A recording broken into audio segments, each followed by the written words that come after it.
Good morning, everyone, and welcome to Philosophy Roulette. This is episode 42. Hope quarantine is treating you well. Although, technically, I'm not quarantined, I'm just sheltering in place here in New York. Because it's awesome. Back to the philosophy papers. I've been doing thought and analysis because the length seems to be right.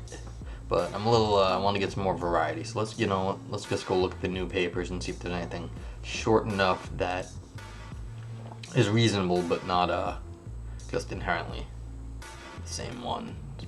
Alright. Oh, summary of analysis. Hey, there we go. Let's see if actually maybe it's on summary. That'd be kind of cool. I'd like to see something on summary. Oh my god, and it's analysis. I can't stop myself. Okay, that's it. So, assuming this actually is a paper, like it may just actually be a summary of something, we'll find out. Maybe it's like she's an editor or something. Susanna.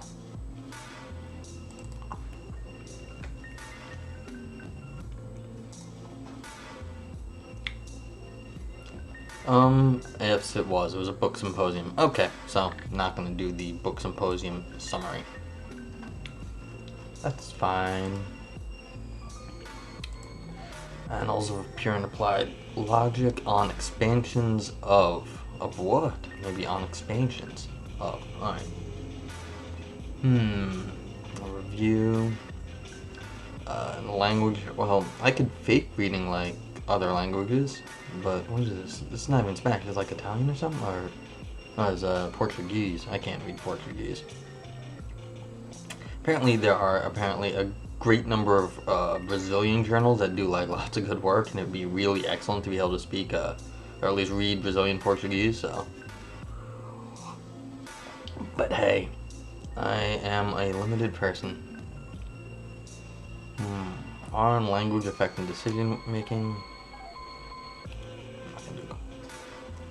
Continental Philosophy Review. Faith, Balance, and Phronesis. Narrative Identity. Well, let's just see how long this one is. 1 to 14. Well, let's see if it's here. Duh. I could have handled a 1 to 14. That would have been cool. Dagnabbit. Let's see what else we got. Yeah, this looks like a good point. Who gets to call what is worth paying for?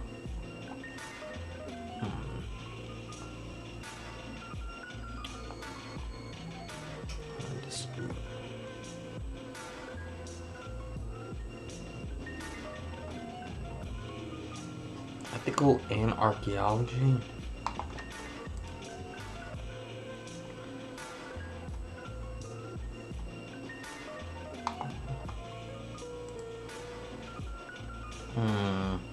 No. Oh, full text. This is a Serbian journal. I'm not going to attempt to as philosophy Destruvo, I guess. I have no idea. But hey, it's 10 pages, and so let's go for it.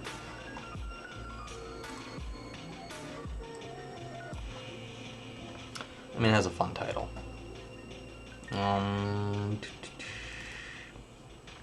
So, if you're in the chat, you can always, if you're watching live, you can type exclamation point paper, and you will get the link to this so you can follow along. And here we go. The erotic aesthetic quality seen from the perspective of Levinas' ethical an-archaeology. Okay, 10 pages, and although it's a lot of text. Okay, small, single-spaced. Discussing the role of aesthetic quality in Levinas' ethical project is particularly intriguing for two reasons. First, the aesthetic quality has to be determined by ethical reasons and has to be developed primarily on the horizon of contemporary and yet archaic thought in which openly and directly opposes any aestheticism. Okay, no aestheticism. Second, in the spirit of some kind of modern artistic avant-garde, this contemporary and yet archaic thought accuses the aesthetic quality of being immoral and of corrupting the truth. So insisting on alternative ethical humanism at the same time shows paradoxically all the weaknesses already expressed by revolutionary artistic trans-aesthetic avant-garde that, with its radical and anti-aestheticism, fails to distance itself from significant influence of aesthetic quality. Yeah, because you're not going to get rid of aesthetic quality a lot of times. How would you get rid of it? How would you completely, openly, and directly oppose it? I don't know. But we'll find out. This alternative ethical humanism can be seen as increasingly important in context of modern and humanistic anti-aestheticism, which is known to have been defeated in the meantime and to have been subject to ideological aesthetics, manifesting itself as a rigid, non-dialectical, and insufficiently reflective thinking which readily makes a pact with pre-modern traditions. On the other hand, Levinas' non-contemporary thought, with its ethical anti-aestheticism at the same time, somewhat unexpectedly imposes itself as something that can still be considered significant, critical, elementary, emancipatory, and modern. It can also be seen as something that is abstract in an abstract and general sense, opposed to the present-day ideological reactionary aesthetics of repetitive mimetism. In general context, which is increasingly burdened with profound class differences and differences in material circumstances, the orientation towards the aesthetic quality is thought to be an essential part of systematic ideology, which uses the aesthetic quality for its manipulation and turns it into its instrument used to deviate from the truth and from the beauty that even the ancient Greek associated with the truth and with meaningful existence. Oh, come on, why are you bringing in the ancient Greeks into our modern troubles? It's not their fault. Therefore, in an attempt to expose that ideology, one welcomes any thought that is skeptical in relation to the existing, unrestrained, and irrational power of the aesthetic quality, and that is very much interested in strengthening and developing the potential of universal reason, even if that thought is old-fashioned and conceived with precocity, like Levinas' thought partly is. Okay, so we're going to try and find a new aesthetics that is more of the moment, I guess, and Levinas apparently. Oh, you know what? I'm really sorry. I did not. I'm just like, what are you gonna do? Some days you just. I apologize, folks, if you're following along, and because I can't read it at this. There we go. So.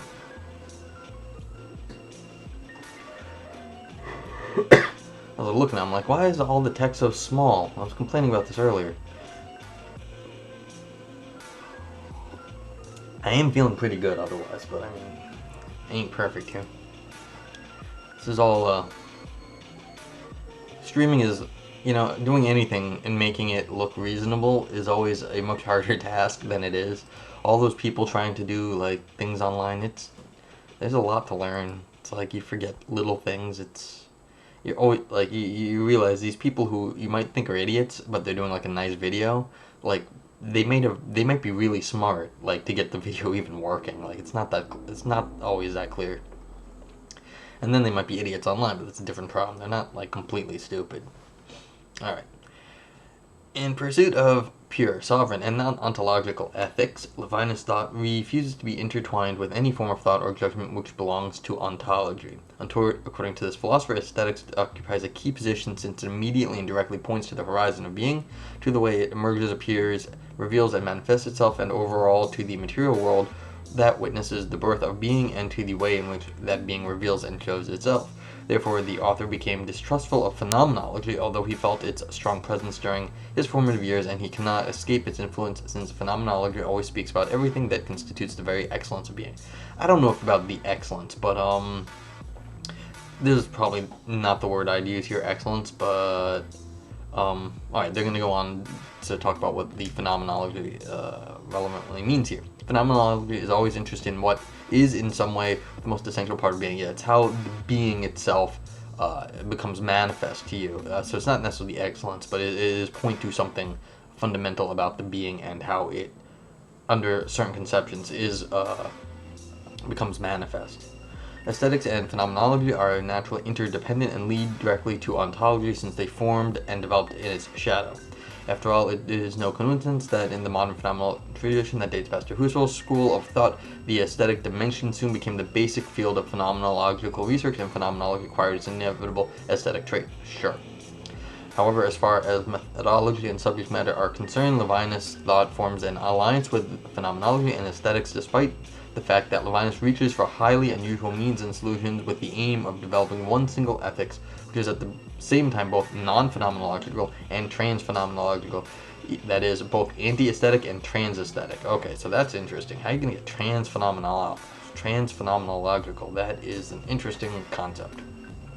If one looks at it closely, and if one is at liberty to say that Levinas' thought never denied their dominant presence at any stage of its development, Levinas always keeps to a phenomenological method of analysis, and in the subject field he pays attention to those subjects and topics that dwell on the edges of phenomenological experience and that were studied by phenomenology. Suffice it is to say that the question of the other as one of the central and fundamental themes of his philosophy exists as an essential theme in Husserl's opus, and as such it directly influenced Levinas' specific view on alterity. As far as aesthetics and aesthetic quality are concerned, it is known that Levinas' thought was very much influenced by art and literature in particular. On numerous occasions, Levinas himself emphasized that literature had revealed to him the possibility to arrive at a special ethical meaning which stood in total contrast to an ontological one. In his various works, he openly and directly referred to the way art points to personal ethics and to the way in which personal ethics becomes part of art. Okay, so I don't know how your personal ethics becomes part of art, but I'm sure Levinas has something to say about that. That's interesting, though. Something different's going on over here. Okay. Levinas is simply convinced that the aesthetic dimension of art at the same time conceals and reveals its ethical meaning. One regrets his inability to perceive in the realm of beauty the meaning that surpasses its purely aesthetic horizon, just like one regrets his complete disregard of nature and everything that remains on the outside in relation to man and his world that equally or even more shows the sign of certain transcendence.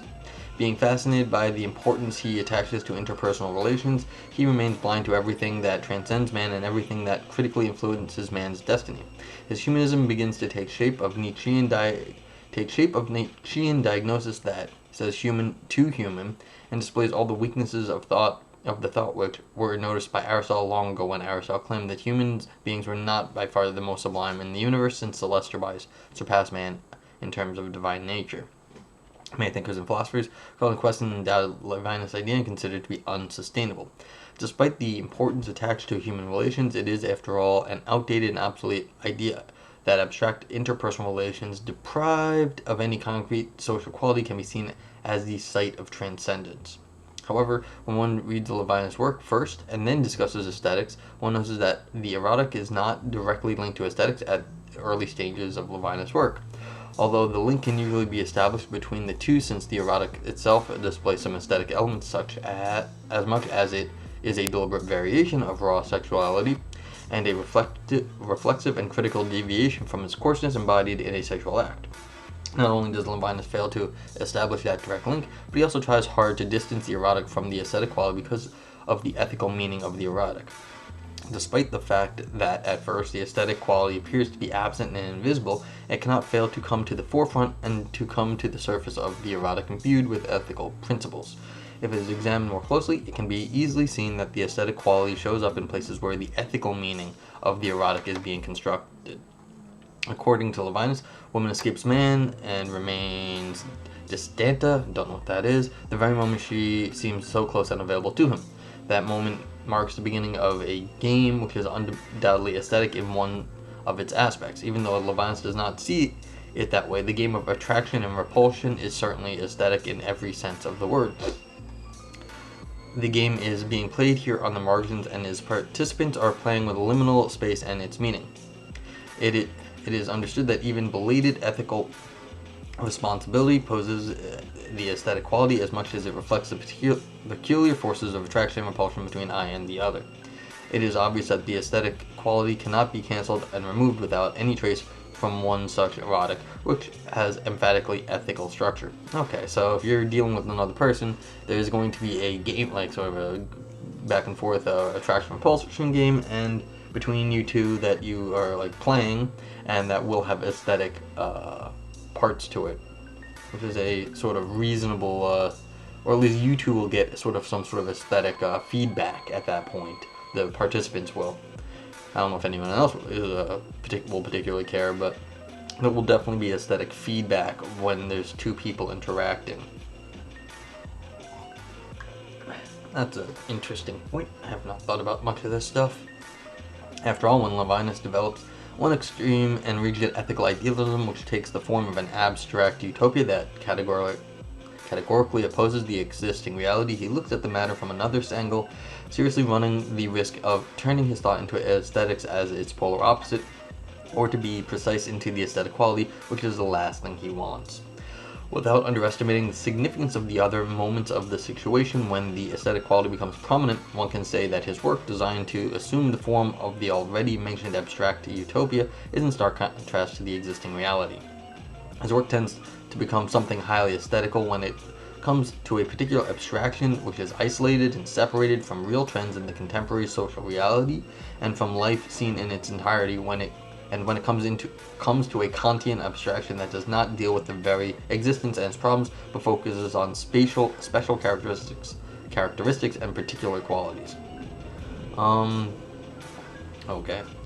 There's no doubt that Levinas' work does not deal with the existing social, political, and economic problems which are directly related to human existence and which determine and define that existence. His work, well, COVID-19 determines and defines our existence right now. So, I mean, if he didn't talk about that, then he's clearly not talking about what defines our existence. Anyway, his work also does not dwell on the problems of the survival of human race, bearing in mind that it is not highly unlikely that humankind and other living beings will disappear from the face of the earth. Yeah, that's what's going on now. In addition to that, it should be mentioned that the future of the planet Earth is obviously in jeopardy. Yeah. There are strong inclinations that around politics, Levinas' work becomes opportunistic and that it is freely associated with the predominant neoliberal, neo-imperialistic, and capitalistic system and variously doubtful regimes as the Zionist regime is. Okay, we've gone political now. In this regard, his work stands at the opposite end of the spectrum to Fromm's work, which is also dedicated to love and which sees love from a rationalistic perspective and talks about its disintegration in contemporary Western society, in which the narcissistic form of love prevails. Okay. Therefore, Fromm has every right to state that from principle of capitalism and the principle of love are incompatible. Symptomatically, Levinas' work does not take part in the discussions related to ecological, geostrategic, and other issues that affect the entire planet, and thus his work is limited to certain subjects and has limited importance. When compared to the concept of responsibility that Hans Jonas develops, that incorporates other aspects of responsibility besides the ethical aspect, Levinas' understanding of this term seems to be superficial and not fully developed. So if one sticks to the idea that his work is seen as some sort of abstract utopia that is in stark contrast to the existing reality, one cannot help feeling that his work is easily incorporated into every document which only cares about some ethical emphasis and is particular and out of the ordinary aesthetic nuance. Okie dokie. Yeah, not much to say there, but sure. The erotic and ethical responsibility. At the later stage of his work, Levinas somehow overlooks the fact that he himself previously established a close connection between the erotic and ethics. In the meantime, when he draws a sharp line of distinction between the erotic and responsibility, he tends to overestimate the motive of ethical responsibility and the novelty that it could bring, and thus he essentially underestimates the erotic and disregards the crucial and important ethical characteristics that he earlier attributed to it. Therefore, a single dilemma arises whether one such subversive act can be justified and explained, especially at the time when ethical responsibility is seen in contrast to ontological and ethical and aesthetic aspects of the erotic as it is interpreted at later stages of Levinas' work. Yeah, this is one of these things that happens. If you deny something, like you always try to like push it away, or you say this is not part of like what is like the fundamental, you're going to be wrong about some of these things. It just always happens, and it always comes back to bite you in the butt. That's what happens. So if like you deny something, if like something's a great denial, it just sort of, by not recognizing some aspect of human life what happens is it just gets pushed into all the other aspects, and so it pops up in weird places. And if it's something important, it often happens that it pops up and causes you lots of problems. So you have to be sort of careful not to just deny parts of the world that matter, even if you think they're like somehow ethically bad or degenerate. You have to at least give them some attention to at least understand what's going on better, instead of just the outright denial causes you philosophical and just like practical problems. And just always, it comes back to bite you. It's like you take something for granted, you're gonna have to come back later to it and do some work on it. There's no free lunch in philosophy. In his youth, Levinas was lucid enough to notice that the erotic and responsibility are interdependent. Even then, it was out of the question for Levinas to assume that the erotic could become responsible at a certain moment and at a certain point in context of some development, and he immediately and directly repeated the erotic as something ethical, or more precisely, as something fundamentally ethical. If Levinas was even then prudent enough to come to a conclusion that ethics primarily appeared in the form of the erotic, and he was intelligent enough to see the erotic as a genuine champion of ethical energy, it is strange that he could have given up on the erotic at a later stage in life when he intended to develop a radical ethical responsibility. It would have made more sense to him if he had connected closely the erotic and responsibility at this very stage. Prompted by his previous experience and his insight into internal connection between ethics and the erotic, he was on his way to become an intermediary between the meaning of the erotic and responsibility and the erotic and ethics, and to attain the attitude that says that the erotic and responsibility represent different sides of one and the same behavior and endeavor, if only he stayed on the path that that he had embarked on in his youth, when he, without any hesitation and inhibitions, was able to see the significance of interdependence between ethics and the erotic. Right? So this person really thinks that the early insight that was gotten away from was a loss. So I don't know the history here, so I can't comment on the early and late Levinas. But okay, so saying that in the anti-aestheticism, this early insight got sort of ignored or somehow downplayed about how the ethics and erotic are interdependent. Okay, I mean, I guess it's a historical claim on Levinas' thought. I just don't have much to say there. Had he stayed on that path, it would not have been difficult for him to reach the conclusion that responsibility itself was led by the erotic, and that it was essentially determined by the erotic, and that it reflected libidinal energy, which represented a wide and general energetic potential. I mean, I don't know about this claim that it's... I mean, the author is making a big deal out of this, but again, I don't know if that was not argued for. That was just argued that Levinas could not see this. Now, is there anything to see there? I don't know.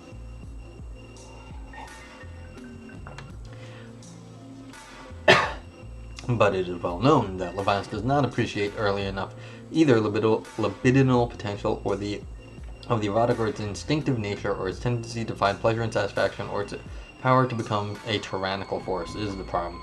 Yeah, if you screw something up, it becomes tyrannical. So, but there is that inability of his to see the development of the erotic, there is that inability of his to see the development of the erotic, or to recognize the different stages in the development of the erotic, which always set it apart. He almost absolutely distrusts the erotic in Plato's work. He finds repulsive that interdependence and intertwinement between the erotic aesthetics and ethics, and between the erotic dialectics and philosophy. Therefore, I need a period here. Therefore, it comes as no surprise that in his anti-dialectic mood, he is not able to gain an insight into the fact that at its peak, ethics still presents itself as a fundamentally defined aesthetic and the precisely differentiated erotic. In Plato's work, the erotic reaches its peak and becomes genuine at the level of ethics and philosophy. There, it becomes prominent and reveals its true nature. Finally, the opinion that ethics is nothing more than a moment in an internal development of the erotic is not so far from Levinas' idea, particularly from his early idea, which never says with certainty that ethics comes before the erotic, and that ethics is a generic term which incorporates the erotic and takes precedence over it.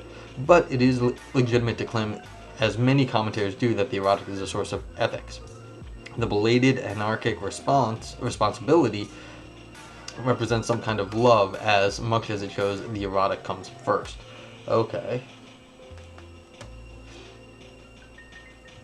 Okay, so because the erotic becomes tyrannical, it just sort of negates everything else and becomes anarchic responsibility, which is sort of an odd term, anarchic responsibility. Well, there's still responsibility in anarchism, but yeah. It was said here that in an ethical sense, this concept of love was formed by a particularly designed concept of alterity. This concept of alterity, together with the concept of plurality, asymmetry, and transcendence, which are constituted in a singular way, helps intersubjectivity to acquire a recognizable and highly unusual non-ontological meaning, which points to that responsibility for the other in contrast to responsibility for oneself. In addition to that, it should be mentioned that Levinas, with his insisting on the concept of the other, regardless of our interpretation of his concept of the absolute other and his own views, and despite himself, partly helps us understand the essential importance of the other in the process of subjectivization and the process of formation of a certain prominent intersubjectivity. Connecting his central ethical concept of the other with the concept of love that he holds in high regard, Levinas at the same time tries to establish a phenomenon of love. It is of crucial importance to do it at the time when the phenomenon of love is replaced by its surrogate, such as the aestheticized form of love. It seems that Levinas can take a great credit for it in view of the fact that his thought does not want to make compromises and to trade in the space of the modern ontological thought. In his own art, so if you want to take love as fundamental, you don't want to mistake it for any of these other confused modern things that we are doing, which is fair. In his own way, Levinas also relentlessly keeps on pointing to the ideological effects of the attempt to aestheticize the phenomenon of love. Even on an elementary but essential level with his own efforts, Levinas takes a critical and emancipatory contemporary stand, although it can be easily seen that his concept of love is far from being precisely defined one. Levinas does not make a distinction between different forms of love, like Stendhal, Ortega and Gasset, and Roland Barthes. Levinas does not attempt at differentiating and examining the different modalities and obviously different historical and structural forms of love. These forms, perceived by these authors through contemplation, stem from one basic definition of love. Even in this isolated place in ethics, his concept of love does not seem to be broad enough. For example, unlike Levinas, Fromm understands that if one wants to have love, one needs to be responsible, to exercise, to work on oneself, to be patient, and particularly to respect the other. Levinas does not take into account the particular quantities of the other. He reduces those quantities to the abstract and general identity of the other. Badiou says that duration is a key characteristic of love, while Levinas does not even mention it. Yeah. Okay, so I guess all of this is to say that in Levinas putting love at the fundamental level, it becomes sort of a grounding thing and it's indistinct. And so you can't aestheticize it, nor can you do all these other things that these other authors want to say about it, because it is a fundamental, and any sort of discussion on it would be reducing it to its traits, which Levinas apparently wants to avoid. Okay. It is no wonder that some authors like Badiou question even the very concept of love, when ethics with its general rigid concepts of love reduces it to a certain, yeah. Hey, I'm not crazy. Reduces it to a certain sacrificial and moral experience, which is neither erotically motivated nor aesthetically defined. The dilemma is how to ask that question, whether love can be totally reduced to one's moral obligations and duties to others. The dilemma is by no means resolved by the fact that Levinas thinks that we are not dealing with morals here. According to him, ethics allegedly deals with something entirely different. Ethics is undoubtedly listed in the moralistic register, and even if it becomes a prominent representative of extreme moralism. After all, if love is seen from a designated ethical angle, it degenerates beyond recognition and almost takes one of its pathological forms, being obsessed with some other person, feeling fatal attraction for some other person, and other forms of love, which demonstrate love as some kind of imposed or mandatory affection, bear much resemblance to Levinas' paternalistic and allocentric love. Okay.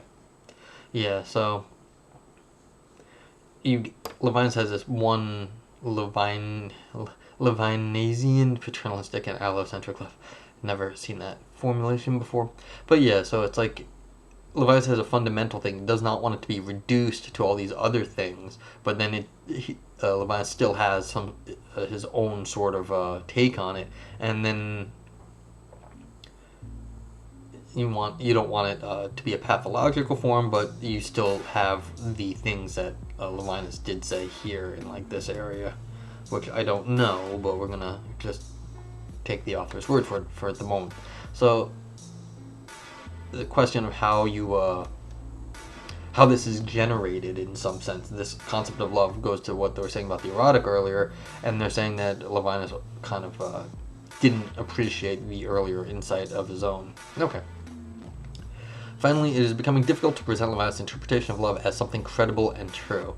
Although his interpretation and its abstract endeavors cannot be replaced in the fight against a powerful ideological and aesthetic opponent, his interpretation is full of contradictions because it is both non-historic and at the same time it invests all its hopes in history. In history, that is, in one particular ancient period in history. Okay, so what it looks like is the author here is now a little concerned about the overall consistency of the concept. Perhaps there would be some sort of so to avoid the pathological forms of love, perhaps consistency can be sort of stepped down a little bit, but I don't know. It just may not be credible enough. Like if it's too inconsistent what he's saying, then it's just not going to. We won't have a grasp on it. It's just not serious enough in some sense to take as something we should really pursue because we just can't get enough concepts at any given point. A serious suspicion arises that this theory has any right to appeal to history and its events to provide reasons which would support its claims, since this theory approaches the phenomenon of love in a non-historic way without relying on a historical development of love in any way. This theory also underestimates modern historic phenomena and modern manifestations of history. Once it has done it, another serious suspicion arises closely related to the fact that alleged universal model of love is found in an ancient Jewish tradition. What rouses the suspicion is the fact that this model of love is found in that very tradition and the belief that this model is to be universal. Yeah, I mean, did they just happen to get it right 1,000,000 years ago? Or 1,000 years ago, whatever it is. The strongest suspicion is roused by the belief, well, maybe they did, but yeah. The strong suspicion is roused by the belief that the offered universal model of love represents some kind of pure love absolutely devoid of any sexual pleasure. Since this love is understood as an unconditional, sacrificial, and ethical experience, it is removed from its libidinal source and embedded in the abstract surface of interpersonal relations as the only place where such love can be born. Whether love becomes nothing more than a duty and obligation towards the other, it loses its recognizable feature and takes a highly unusual form. The last suspicion refers to the dilemma whether this form of love deserves to become called love at all. Yeah, so if it does have a history, which they're saying here, this sort of thing does have a history, but then cutting off the history, have you robbed the concept of what it was to begin with? So, okay, that's a historical analysis that, yeah. So that is an interesting question. Like, if you cut something off from its history, can you just take it as it is and like reapply it someplace else, and then still call it the same thing? Maybe that's not fair. On the horizon, where Levinas' entire theory of love is called into question to a certain extent, and where its major concepts, premises, and primary goals become subject to radical skepticism, one can hardly expect this theory to provide an insight into the critical socio-historical and emancipatory potential of the erotic. At the same time, one does not ignore the fact that on the abstract and critical level, this theory sheds some light on all the ideological attempts to aestheticize this phenomenon. However, as much as his theory is subject to a historical and dialectical reinterpretation, it can also become somewhat important because of its phenomenological aspects that are rather similar to dialectical actions. Levinas phenomenology, much more than any other phenomenology, stands in close proximity to dialectics, and not only in a formal sense, which represents the other side of his phenomenology. More importantly, one can say here that his phenomenology develops the erotic as something radical, idealized, aestheticized, and spiritualized, which takes trans-erotic form and modalities that remain very much distant from the immediate sensual erotic. In that regard, it certainly represents the continuation of that thought that was born in Plato's time and that reaches its maturity through its concept of sublimation and in psychoanalytic theory. Both Plato's erotic and Freud's erotic reach a certain stage in their development when they become trans-erotic and stop being the sensual erotic. Okay, so once it gets away from the sensuality, then you've done something different, and so this also is getting cut off from its history. Although Plato's trans-erotic form and the erotic and Freud's trans-erotic form of the erotic maintain a close contact with the sensual erotic, Levinas' trans-erotic form of the erotic loses any touch with the sensual erotic. In the absence of dialectics that keeps an eye on what is obsolete, it is logical and normal that his ethics loses its touch with its erotic background, at the same time lacks any erotic quality. Therefore, this ethics can become a modern, respectable, critical thought, provided it becomes subject to a historical dialectic intervention, and provided that it becomes an introduction to further thinking, and provided there is possibility for one such process to occur. Long sentence. Otherwise, in our opinion, it loses any significance, merely manifesting itself as developed religious thought. I don't know. I mean, just because it's religious thought doesn't mean it loses significance. There may still be something in the world, maybe not with the same history, but maybe you have to find a different one. Cutting off the history doesn't necessarily make it a good topic of modern thought. I mean, it makes it modern with the concept of like what modern thought is, but it doesn't make it worthwhile in any sense. You might still need to draw back on some other concepts, and that'd be fine.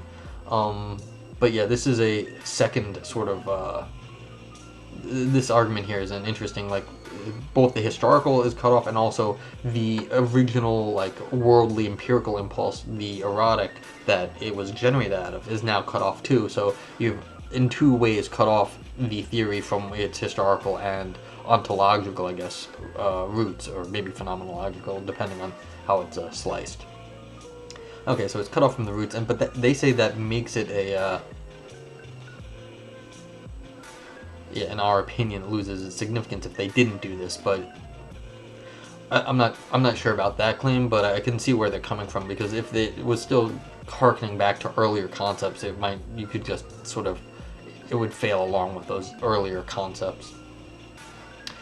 What makes the process of idealization of the erotic genuine, yeah, this is an idealization process, of the erotic genuine is the insistence on a social dialectalization of this process. What shapes the theory of the erotic and also makes it genuine is insistence on the opposite dialectical process of materialization of the erotic that shows that the erotic with its extreme subliminal forms is still essentially connected to the immediate sensual erotic. It all actually proves that in all its sensuality, the erotic is autonomous, and that with its direct meaning, it creates laws that prove to be crucial for ethics and aesthetics as the trans-erotic levels of reality. Okay, so just because you cut it off doesn't mean it becomes impotent, and cut off the erotic does not make it impotent, because it still has a structure to it. These are some sort of structural thing, that crucial laws of some sort that provide that get to some sort of reality here. So okay, so this is the modern sort of concept of there's like the way the world is, and that you can still identify the sort of modern stuff without an overarching religious background, which is fine. It is clearly seen even in the works of Plato and Freud, who are representatives of the erotology that idealizes the erotic. Both authors do not ignore the sensual erotic, and particularly the instinctive nature of the erotic, which features prominently in psychoanalysis, while Plato sees both the relationship between philosophy and ideas and the relationship between lovers from the same angle, Freud thinks that at its peak, subliminal social reality has the libidinal structure similar to the structure of a genuinely instinctive bipolarism.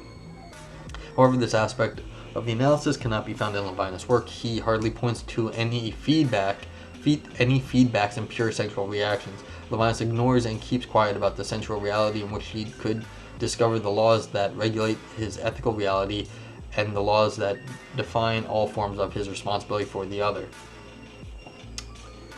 This ignores. I'm not sure about this. It's something, ignores is an interesting way of putting this.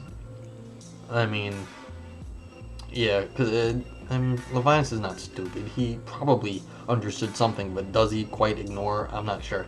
But yes, that's fair that this is sort of the point of the whole paper. It's getting towards the end. As one-sided erotology that completely ignores the material side of the erotic and stresses its ideal side, Levinas' theory simply cannot manage to impose itself as a theory that is substantiated enough. In the end, what makes this theory of love limited and restrictive is the absence of socio-historical dialectics on the level of the idealization.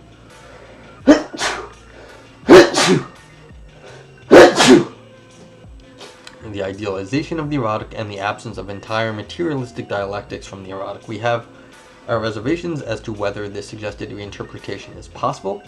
When we think of Hegel and Marx's opinion that dialectics can be applied within the system, we are convinced that the suggested interpretation that follows a certain direction and dialectical impulses found in Levinas' work make room for his philosophy to be transformed beyond recognition, giving his philosophy firm boundaries and a limited and abstract value. Okay, so this is okay. So if you're going to talk about the sort of the foundations of ethics here as coming out of the erotic, and then you got the historical and ontological sort of histories, and that Levinas tries to cut off according to this author, and the basic claim was that Levinas does not do a good enough job of establishing his understanding of love under those conditions. Okay, fair enough. I don't know Levinas or a bunch of these other authors well enough to make insightful comments, but it's in the two-pronged attack here of the historical and then ontological or phenomenological cutting off of the history. In some sense, it's an interesting argument that, like, showing how Levinas cut things off and then it no longer, without having ties to the history or the ontology, then it sort of becomes inconsistent, or it just lacks enough to show its own consistency later on. So I hope you enjoyed that. You can always leave a suggestion for what you want me to read next, and I hope everyone has a good day and stays safe.